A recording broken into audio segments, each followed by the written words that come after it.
Well, joining me in the studio is Mohamad Elmasry. He's chair of the journalism program at the Doha Institute for Graduate Studies. Mohamad, good to have you back. Many people are asking, why did the Egyptian president sit down and do this interview in the first place, only to then demand that CBS not air it? I mean, it's rather odd, isn't it?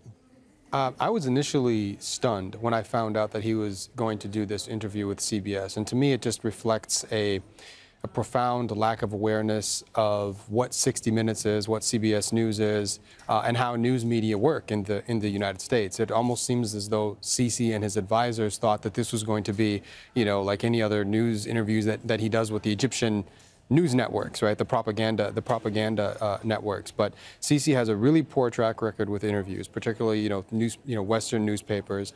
The Egyptian government has committed an awful lot of human rights violations. The government is well aware of this. It's published in human rights reports, in news media, and in scholarly publications. So for all of those reasons, it was misguided, to say the least, for him to go on. Yeah, so let's just talk about some of those controversial topics in the interview. I mean, first, el-sisi talked about the level of cooperation with Israel in the Sinai. But in a country that regards Israel as an occupier of Arab lands, I mean, that's going to cause anger in Egypt anyway, isn't it?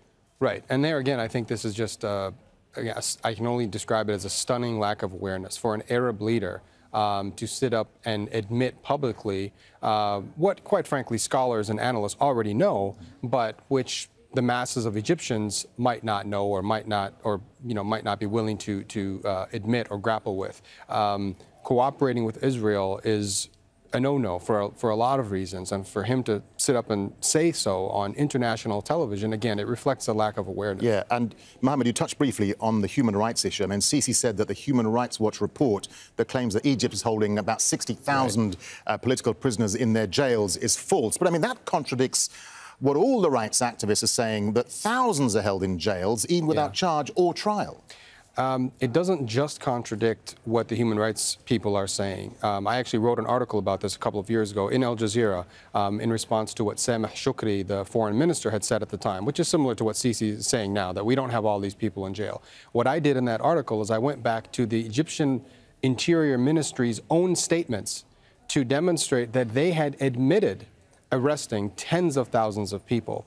So they have to admit to having all these people behind bars because they've published this information. They've released it to the public, to the news media. The other issue is is kind of the semantic game. What do we call these people? So they don't want to call them political prisoners, right? But in reality, when you actually dig into the law and you look at why these people were arrested, that's exactly what they are. Yeah. Exactly, exactly. I mean, for instance, Egypt's anti-terror law, if you disrupt public order, that is a crime of terrorism. If a journalist disagrees with what the government wrote or published on a terrorist attack, that is an act of terrorism. Just a last thought from you, Mohamad.